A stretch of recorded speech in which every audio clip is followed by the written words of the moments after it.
Yeah, we used to go into this big shop. It was on the corner, weren't it? I don't know if it's... Right at the top of Blackpool. Yeah, and we used to buy... Do you remember I used to buy you all that cheap aftershave? Yeah, it was... used to get the cheap it was really... Yeah, it was really cheap. I think I came back with a dozen bottles. But this one was 1990 when it was my 21st. Yeah. Yeah, that's what I say. It was our first holiday together. And I even remember the present you got me was a double tape. It was a mixtape of the 60s.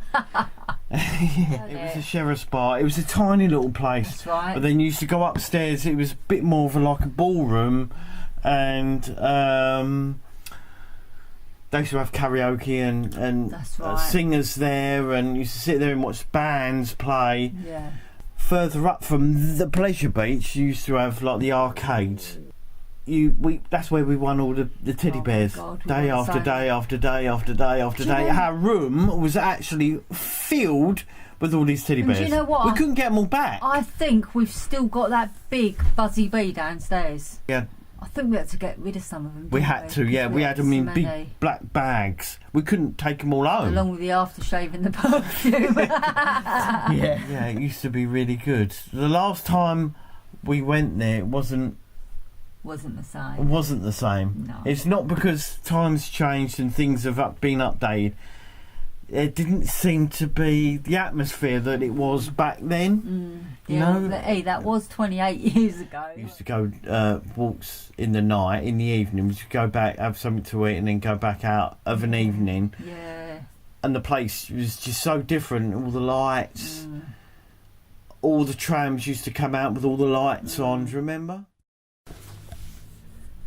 Okay, this photograph was taken at my mum's house of my sister and her second husband. She'd been married before, a guy in the Navy. It didn't go well, and so she'd met this other chap who was in the Navy. His name was Ollie. He was a lovely guy. When they came up and stayed, he actually became quite a good friend of mine. Actually, it was terrible when they sort of split up, but that's the way she's been throughout her life. Actually, gone through one person to another to another. Even then, I didn't trust her. I don't trust her now. All I can say is that, you know, he was such a lovely guy. I think at the end of the day, she always found someone, got bored, moved on to the next, and that's the way it's been throughout her life. And that photo, to me, it's hard to look at that photograph without thinking he had a lucky escape, to be honest. And I'm glad that it did end up that way, because, yeah, knowing what I know now about my sister, oh God, I must have been, 16, 17 in that photo? Probably about 16, 17 in that photograph. I did Eltham. Actually, it's a place called Mottingham, just up the road. And I lived on top of this hill. And my garden faced onto the chap who was standing next to me in the photograph.